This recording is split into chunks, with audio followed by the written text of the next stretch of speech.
Hi, everyone. Judge Andrew Napolitano here for Judging Freedom. Today is Monday, September 11th, 2023. Scott Ritter joins us now. I'd like to start with 9/11. Scott, today's the 22nd anniversary of that assault on America, on American democracy, and on innocent human beings. Do you think that elements of the United States government, maybe as high as Vice President Cheney himself, knew this was coming before it came? I don't have any information to that could corroborate that. I mean, clearly the CIA had provided warnings of this potential. Clearly, there was a lack of communication between the FBI and the CIA, who were both respectively running or monitoring personnel who were directly involved in the attack. Had they coordinated more effectively, there's a likelihood that this attack could have been prevented. There was incompetence all around. I'm a big subscriber to the incompetence theory as opposed to the conspiracy theory, just having worked in government for as long as I did. I'm familiar with the concept of incompetence. I'm not very familiar with the concept of competent conspiracy. So I'm more comfortable, and perhaps it's part of me just not wanting to believe that my government could be involved in something of this nature. But I believe that there was a lot of incompetence. This attack could have been prevented, but to this day, I do not subscribe to the notion that men and women who took an oath to uphold and defend the Constitution of the United States of America against all enemies, foreign and domestic, men and women who would have given their lives in defense of their nation, would somehow have been complicit in an attack that took so many thousands of innocent American lives. Do you think foreign governments were involved, whether it was Saudi Arabia or Israel? I think there's no doubt that the Saudi Arabian government was complicit in this. There's no evidence that I've seen. Again, I need to point out that on 9/11, I was not in the U.S. government. I hadn't been in the U.S. government for many years, and I was in no position to have access to classified information. So I was just a private citizen, and but I monitored the issue, and there's been no hard evidence that that links Israel to this attack. I do believe that there is significant evidence that links the Saudi Arabian government to this attack, and it's evidence that continues to be suppressed to this day. Do you think that the CIA and the NSA suppressed evidence that didn't pass on either to the White House or to FBI law enforcement, what they knew, what they had, what they suspected? I think that's been established without any doubt that the CIA had information. The CIA was monitoring people who ended up on the list of 19 personnel accused of hijacking aircraft. The CIA was monitoring these people, and had they passed this information on to FBI, to law enforcement, these people could have been detained. But we also know that the FBI was monitoring people as well, and that they weren't coordinating with the CIA. The failure of the FBI and the CIA to communicate on this issue, because frankly speaking, turf wars, it had nothing to do with national security, it had everything to do with bureaucratic turf wars, is unforgivable. 3,000 Americans lost their lives because of it. There is an argument, a constitutional argument, for a wall of separation between the CIA and the FBI when it has to do with whether or not evidence was acquired lawfully to be used in a prosecution. But we're not talking about a prosecution at that point. We're talking about defending the nation from an onslaught. We're talking about the CIA knowing some of the pieces of the puzzle, Zacarias Moussaoui learning how to fly a plane but not how to land it, and the FBI knowing about money coming in from Saudi Arabia, and them just not talking to each other, not communicating with each other, almost like little boys who want to go to the president, like a school teacher, and say, "Oh, look what I found, and I beat so-and-so to the punch." I mean, that is beyond incompetence. That is malfeasance or misfeasance in office. No? I agree with you, Judge. I mean, I'm not a law enforcement officer. I don't play one on TV, and I didn't spend the night at a Holiday Inn Express. But I agree with you that that the level of culpability approach is criminal. That you were given a task, you're given a job to protect Americans, you were given certain powers and authorities to complete this task, and you failed to do so, not because of incompetence, which is forgivable. I mean, just because you're incompetent doesn't make you criminally complicit. But this was because you had a turf war, that you were trying to one up a bureaucratic competitor. Unforgivable. And again, I think I trust your judgment when you say that this approach is, criminally complicit. Giraldi and McGovern point to the incident of about 8 or 9 Mossad agents, Israeli intelligence, on a rooftop in Jersey City, New Jersey, the day before 9/11, looking for sight lines to the World Trade Center. And then it points out that they were there and rejoicing, or appeared to be celebrating or dancing, when the planes hit. And then they were arrested by the FBI and kept in solitary confinement for a month, and then released on the order of President Bush. This, of course, causes some of our colleagues, I've just named 2 of them, to believe that the Mossad knew this was coming and benefited from it, because it gave the Bush-Cheney regime evidence with which to involve the military in wars in the Middle East in ways that it had not been involved theretofore. Make sense to you? I'm not dismissing it. What I have to say is I've heard the same information. I think Mr. Giraldi has done a deeper dig into the issue than me, and so I'll rely on his judgment there. I can't say that I'm competent to pass judgment on what he said one way or the other. Switching gears, are you satisfied that the observations that the spring or summer offensive, Ukrainian offensive, has failed and the world has recognized it? I am. I mean, it's still ongoing, and you never want to count your chickens before they hatch, or get too far ahead of the game, especially in something like war where the enemy can rise up and punch you in the face. There's still a lot of lethality left in the Ukrainians. But at this juncture, I think it's clear to everybody that the Russian defenses are holding. They're going to continue to hold, and that Ukraine lacks the resources to viably challenge the Russians, and that they're running out of resources, not just for the particular counteroffensive operations in the vicinity of the village of Robotyno, but up and down the line. There's resource exhaustion that could lead to the collapse of the Ukrainian defensive position in the coming weeks and months. Here's General Milley, who, no surprise, has an entirely different view and argues that there has been, I'll let you define this word if you can after you watch him, partial success. The Ukrainians have achieved very steady progress, and they've maintained a depth of combat power that is significant. And there's still a reasonable amount of time, probably about 30 to 45 days worth of fighting weather left. So the Ukrainians aren't done, this battle's not done, and they haven't achieved, finished the fighting part of what they're trying to accomplish. So we'll see. It's too early to say how this is going to end. They at least have achieved partial success in what they set out to do. And then we'll get the cold, as you mentioned. It'll start, the rains will come in. It'll become very muddy, and it'll be very difficult to maneuver at that point, and then you'll get the deep winter. And then at that point, we'll see where things go. But right now, it is way too early to say that this offensive is failed or not failed. There's still heavy fighting going on. The Ukrainians are still plugging away with steady progress through the various defensive belts that the Russians have put in place.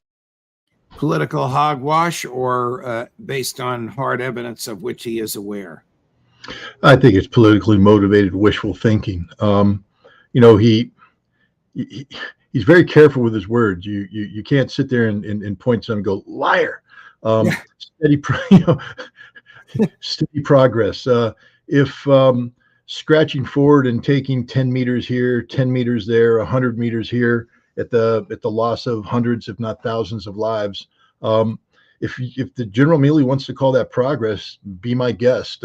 He knows what the objectives are. He was part of the planning process. He knows that the Ukrainians should have been in Tokmak, the next major town up, and advancing towards Melitopol at this point, or have already captured Melitopol. So the fact that the Ukrainians are still beating their heads against the first defensive line of the Russians. He knows that this is it's taken far too long, and that the Ukrainians simply lack the resources to finish the job. He knows this, but he's spinning his words very carefully. He's leaving open a window of hope. But there's no serious politician, no serious military professional who believes that the Ukrainians have a chance of succeeding in this counteroffensive. Almost everybody universally recognizes failure when they see it. He goes into retirement on January 1st. I had misspoken earlier, thinking it was September 30th. Is it likely he already has a job in the defense industry or at a think tank funded by the defense industry? And so he's got to keep articulating the government line, the defense industry line, the DOD line, the get more money and buy more ammunition line. I tell you what, if he has a job lined up in the defense industry, then he should be arrested and thrown in jail. He is a serving chairman of the Joint Chiefs of Staff. His duty and loyalties and his entire energy should be 100% focused on completing his mission. He should not be engaged in any conversation with defense industry regarding post-retirement employment. The same thing with think tanks. He knows this. He knows what the law is. So I doubt that he's doing that. Now, having said that, we all know how the game's played. We know that there's wink, wink, nod, nod taking place. And we know that on January 2nd, his phone will be ringing off the hook as these board memberships come in as, offers for, fellowships here, positions there come in, but he should not be involved at all. But the revolving door is such that it's just assumed this is going to happen. So there's no reason for him to be involved in direct conversations of that nature. We're going to take a break for a statement from the sponsor coming out of my mouth. When we come back, General Petraeus and his latest nonsense and what Scott Ritter thinks about that. But first, this. Hi, everyone. Judge Napolitano here, and the verdict is in. Everywhere I go, people are complaining how expensive things are and how their stomachs turn every time they get their IRA statement. Listen, many experts are predicting a recession. When, how, where, how bad, who knows? But why wait and see? Do what I did and learn how adding gold to your portfolio can help. Now, you all know that I am a paid spokesperson for Lear Capital, but I believe in Lear Capital. I trust them, and I value their products. Lear Capital is the company that I trust for buying my gold. Lear Capital has over 25 years experience and thousands of five-star reviews and a 24-hour risk-free purchase guarantee. Call my friends at Lear today and start protecting your retirement with gold. Here's the number. You see it on the screen. 800-511-4620. 800-511-4620. Or use the internet as I do, LearJudgeNap.com, and get your free gold investment guide and learn how to take control of your financial future. Now listen to this. My friends at Lear are offering to Judging Freedom customers only a $15,000 bonus in gold. Call today and see if you qualify for it. 800-511-4620 or LearJudgeNap.com. Let me play you General Petraeus, again using a line that you and I have heard him use before and of which you've been harshly and justly critical, in my view, referencing the Russian defenses cracking. Do you think that the geography and the geometry of the war still favors Ukraine and will get better? Depends on a number of different factors. Most significantly is whether or not Russian forces at some point crack and perhaps even crumble or even collapse. Again, that's not the base case necessarily. And that's certainly what those of us who are following this very, very closely are looking for.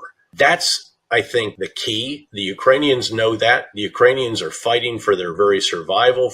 This is their war of independence. Russian soldiers are not all that happy to be there in many cases. They certainly can't look over their shoulder and see who they're fighting for. There are slight cracks, but nothing like a real crumbling, much less a collapse. But that's, I think, what we need to watch for. That's what I'm sure the Ukrainians are trying to figure out how to precipitate. Party line again. Well, I mean, the interesting thing is his, at least he's being honest. He's thrown away anything resembling professionalism or military rationality, and he's basically going on a wing and a prayer, which is what any assault strategy that's premised on the Russians cracking and crumbling as a precondition for success.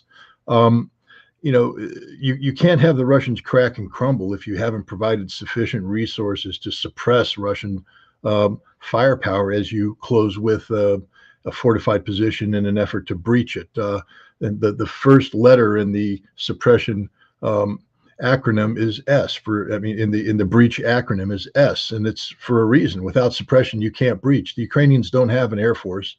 They can't suppress the Russian Air Force. They can't suppress Russian air defense. They have artillery that's insufficient to the task of suppressing Russian artillery. They have not shown themselves able to suppress Russian helicopters, Russian anti-tank guided missiles, and this is why they're still stuck outside the first defensive belt. They're getting beat to death by the Russians, who, by the way, have the high ground. General Petraeus, if you knew anything about the military, and maybe forgot everything you learned at West Point, but the high ground beats the low ground all the time. And this is the reality. Petraeus is sitting there hoping that the Russians will crack, the Russians will run. There's no evidence for that whatsoever. Take the Alyosha tank. It was that single Ukrainian tank, a Russian tank that went out and engaged 8 Ukrainian vehicles, 2 tanks, 6 armored fighting vehicles, destroying them all. The crew was composed of 1 contract soldier, that's the equivalent of our professional soldier, 1 volunteer, and 2 mobilized soldiers. Those are the guys that Petraeus saying they don't want to be there. Those 4 guys all got the Hero of Russia award because they fought like demons. They know what they're fighting for. Petraeus should go visit Russia, go to Volgograd, look at the Motherland Call statue that looms over the Volga River, and Mother Russia with the sword in hand, pulling back, waving the Russian men forward. The Russians know what they're fighting for. They know what they're fighting for. Maybe General Petraeus is getting his views from President Zelensky, who recently said that the Ukrainian front line has advanced eastward. Here he is. Fellow Ukrainians, at the end of this week, it is important to say a few things. First of all, the front line. Over the past 7 days, we have advanced. There is movement in the Tavria directions. There is movement in the Bakhmut direction. Kupiansk and Lyman directions, Avdiivka and Mariinka. We are holding our ground there. I am grateful to all the warriors who make this possible. Every week, our warriors continuously keep the initiative in the hands of Ukraine. It is Ukrainian heroism that determines how this war will end. Again, for our domestic political consumption and not to be relied on as an accurate statement of fact. Well, I mean, again, he's not lying. At the end of this week, the front line has moved forward 100 meters, but you lost 5,000 guys to do it. And it's 100 meters the Russians didn't care about. They're not going to die for that 100 meters. They're going to make you die for that 100 meters. So they pulled back, let you come in. They killed you. Who's winning this one, Zelensky? At this rate of advance, it'll take you 20 years to get to Melitopol, but you're never going to do it because you're going to run out of manpower first. That's the reality. War isn't about drawing little arrows on a map. War is about suppressing an enemy's ability to sustain combat efficiency on the field of battle. There's logistics involved. There's, firepower, maneuver, etc. Under no circumstances is Ukraine prevailing in any aspect of this. They've proven able to amass tens of thousands of men backed up by thousands of pieces of equipment in a given area and achieve very little for that effort besides losing thousands of men, losing hundreds of pieces of equipment. Is the United States government trying to flip the famously neutral Switzerland into becoming an ally in this war, either publicly or by supplying ammunition and military equipment to Ukraine? Well, the answer is straight up yes. The U.S. ambassador to Switzerland, Scott Miller, has made a concerted effort at pressuring the Swiss government to put more stringent economic sanctions against Russian assets that are held by Swiss banks, by Swiss interests, and two, to violate Switzerland's constitutionally mandated neutrality by allowing nations who have bought Swiss ammunition. They have a anti-aircraft gun that's very popular, 20 millimeter, 40 millimeter.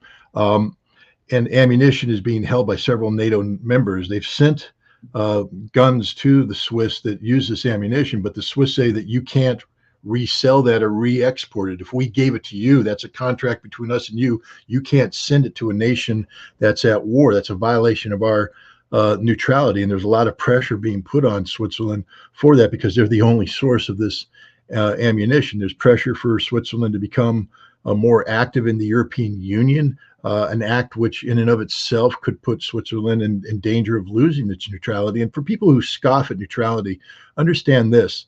The Swiss neutrality, it's not perfect. I know there's going to be people calling up history and say, what about Nazi Germany? What about the gold? What about that? What about it? It happened. We know that. But what about the Swiss providing Geneva as a neutral ground where the United States and Russia could sit down and talk about arms control agreements and perhaps save the world from killing itself? Because of our interference, the Russians no longer view Geneva as neutral ground. So even if we wanted to engage in arms control discussions with the Russians, there is no more neutral ground there. Thank you very much, Scott Miller. Thank you, Tony Blinken. Thank you, Joe Biden. Swiss neutrality is actually beneficial to American national security.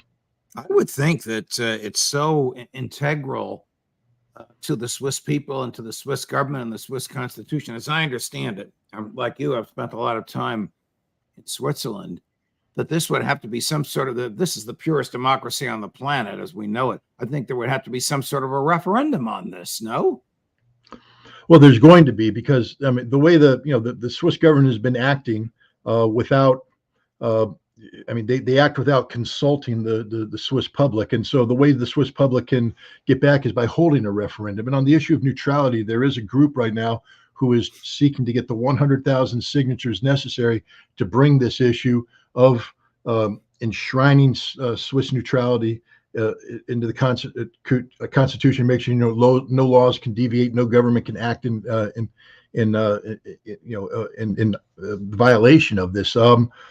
It's going to work. 91% of the Swiss population in a recent poll support Switzerland being neutral. So they have direct democracy. It's an amazing thing. You mentioned it. The people get the vote. They show up. Hand counted, and sometimes when I say hand counted, you have to raise your hand and they count the hands. It's a wonderful thing. I wish America we had more of it. The other thing is they can debate these things. When you come together for a vote, any Swiss citizen capable of voting can take the stand and have his or her voice be heard on this issue. So I think it is going to come to a vote, and we'll see. I'm confident that the Swiss will continue their neutral path, but the problem is not the Swiss. The problem is the Americans. The problem is the Europeans. We are looking for short-term political gain, bragging rights to say we got the Swiss on our side. There's no safe haven for the Russians, but there's very little to be gained from this. So we have so much to lose. Like I said, Swiss neutrality is important. Right now in the Korean Peninsula, there's a Swiss military detachment that goes back and forth to monitor the ceasefire. They do it because the North Koreans trust them as honest brokers, as neutral parties. If we violate Swiss neutrality and we lose that, that's a big deal. Scott Ritter, always a pleasure, my dear friend. We'll chat with you again soon. Thank you very much for your time. Thank you. Of course. More as we get it. I know you like that, and you would be great if you can help us spread the word by subscribing to Judging Freedom. We're up to 197,000 subscriptions. Our goal is 250,000 by Christmas time. You know what we do. You just heard Scott at 4:30, Colonel McGregor, and at 5 o'clock, Bernie Kerik, the police commissioner of the city of New York 9/11. on 9/11 with his reminiscences of what they thought was happening and what they did to keep people safe. Were they concerned about keeping liberty safe? Judge Napolitano for Judging Freedom.